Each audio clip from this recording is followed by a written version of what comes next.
Hey guys, I want to give you a reminder, a quick lesson. This will be not new to most of you, might be new to some of you if you're newer, but on the folly in trying to predict when a book will sell based on its sales rank. Okay? So in other words, you've got a copy of a book. You're like, all right, the rank's 500,000. It's selling once every 2 days. I'm definitely going to sell this within 2 weeks, right? That's the logic a lot of us apply. Let me tell you why that's flawed. And this is hopefully empowering. This is not like a big downer. But again, just warning, this is if you're more experienced, this is not going to be new to you. If you're either a new person or who maybe has been doing this for a while, but you need a refresher, this will be useful for you, okay? So the important thing to understand about sales rank that most people, it's not they don't know, they just kind of forget, is that if a book's got a rank of 500,000, it's selling once, roughly every couple days, that sales rank is reflecting sales across all conditions and all fulfillment channels. Okay, that's used, new, Amazon's offer, merch fulfilled, FBA, collectible, which I don't think anyone buys collectible, but collectible. All of those are sales within all of those are factored into sales rank. Okay, so if you've got a used book that's FBA, that does not mean that a used FBA copy is selling every 2 days. Okay.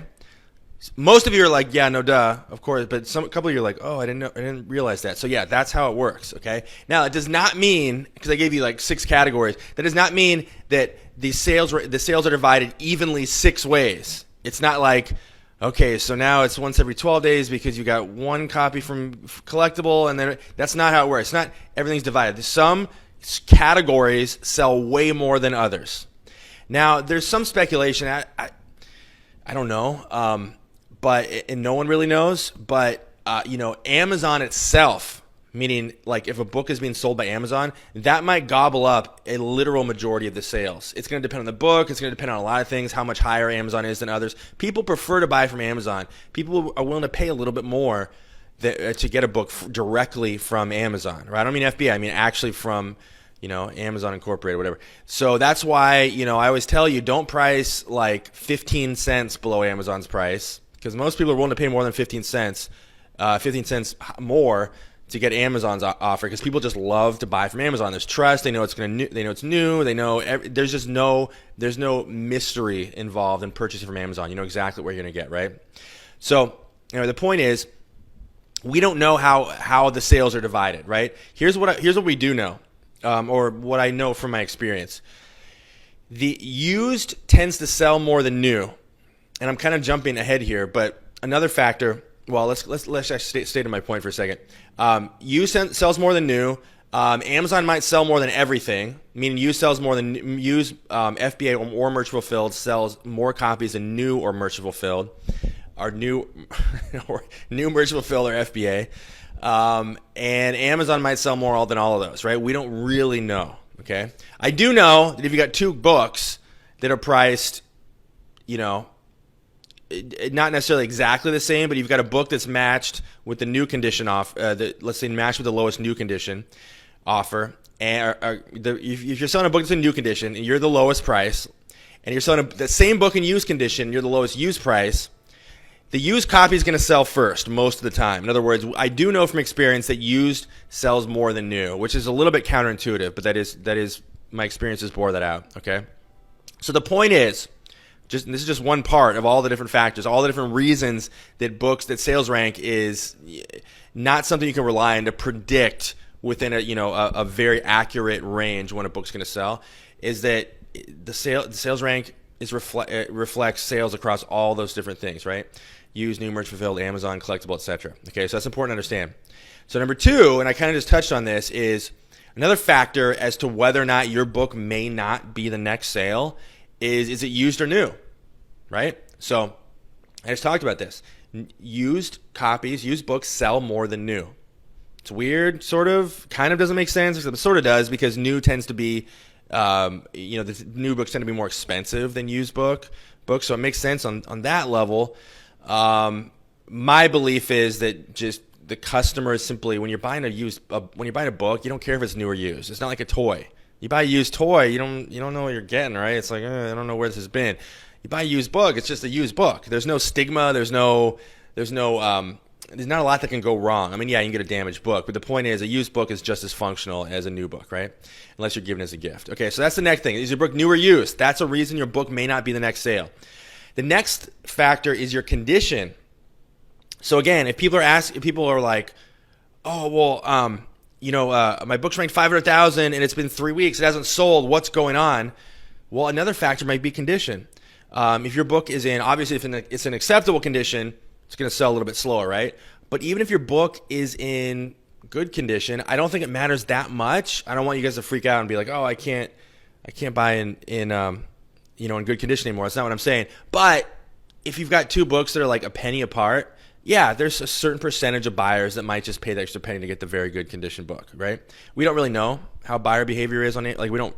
There's no data to back this up, but it makes sense, right? It makes sense that would happen. So that's another factor.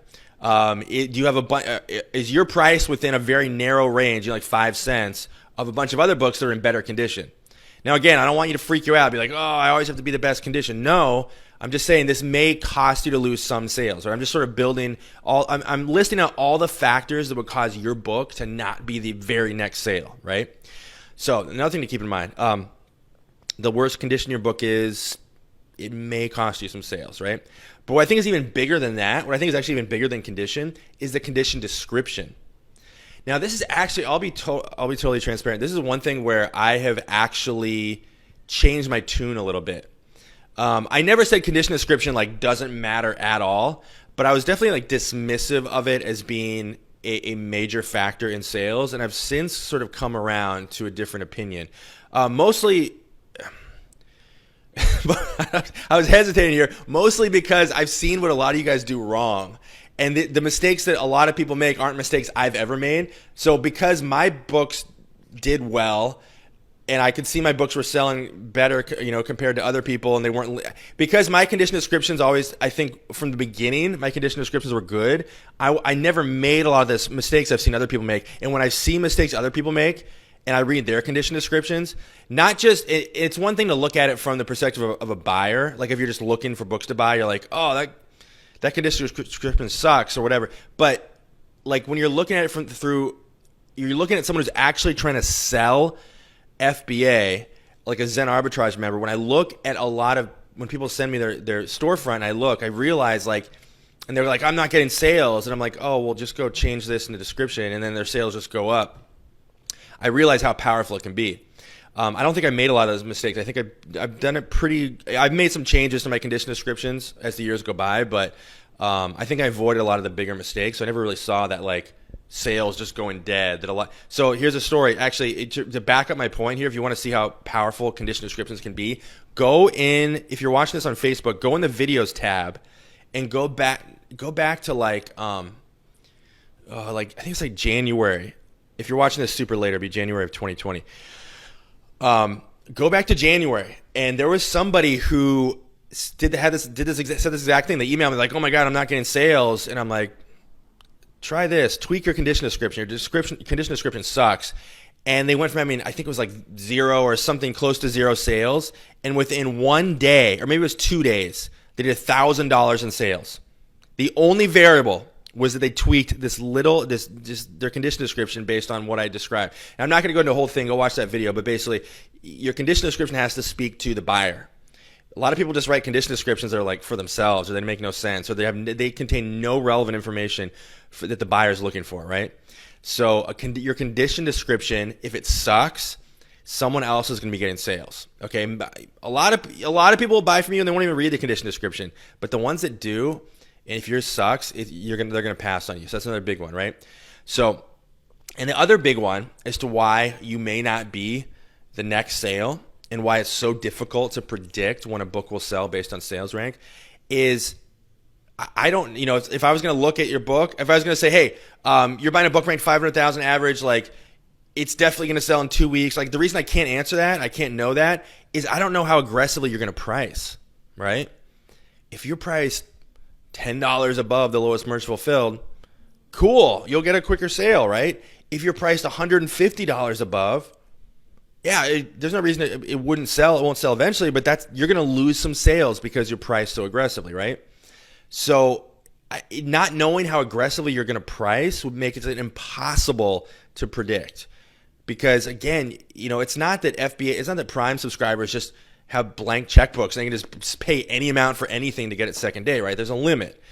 And so as your price gets more and more aggressive, you're going to lose more and more potential customers who will reluctantly opt for the merch fulfilled offer, right?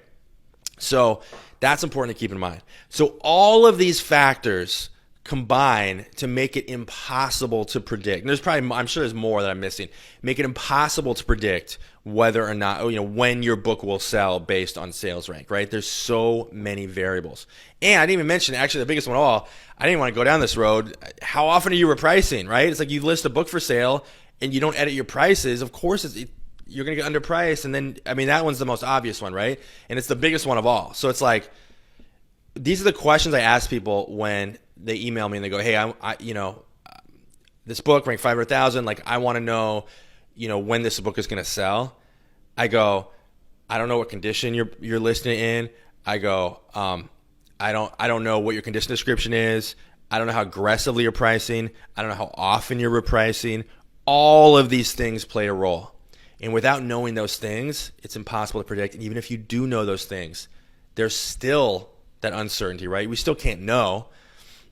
So with all that said, I just want to remind you guys that don't get in the game of like, oh, okay, cool, I got this book and it's ranked this, so it's definitely going to sell before X date, right? If everything I described is totally optimized, you're pricing as often as you can, like condition descriptions dialed in, all that stuff, right? It's a used book, etc. Condition's great. All that stuff's dialed in.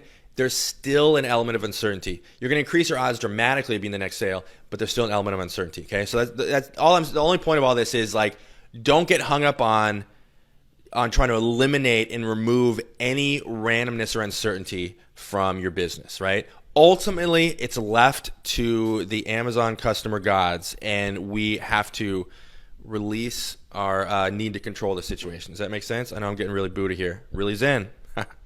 Okay, guys, that's it. Thanks.